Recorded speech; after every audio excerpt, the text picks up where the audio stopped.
এ শোনো, এক গ্লাস জল দাও তো। আচ্ছা ঠিক আছে, নিয়ে আসছি। लेकिन एक सेकंड।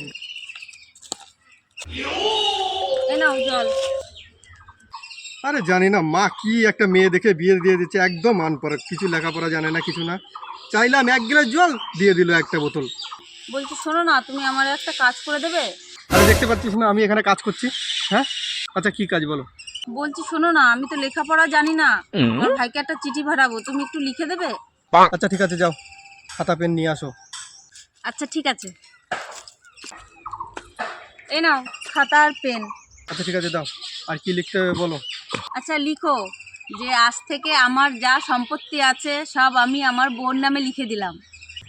আর আর কেউ জোর জবরদস্তিও করিনি এই লেখাটার জন্য, আমি সৎ ইচ্ছায় আমি লিখে দিলাম। না ধরো, লেখা হয়ে গেছে। না বলছি শোনো না, আমি তো লেখাপড়া জানি না, তা তুমি ওই তোমার নামটা একটু সাইন করে দাও। ও আচ্ছা ঠিক আছে।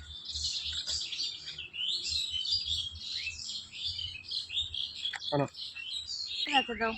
तो रुको जरा सबर करो। আচ্ছা ঠিক আছে, যা এবার আমার জন্য এক গ্লাস জল নিয়ে আয়।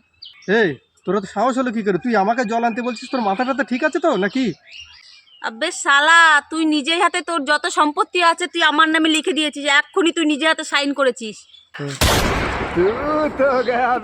যা শালা, আমার জন্য এক্ষুনি জল নিয়ে আয়, নাহলে পুঙ্গায় লাথি মেরে ঘর থেকে বার করে দেবো।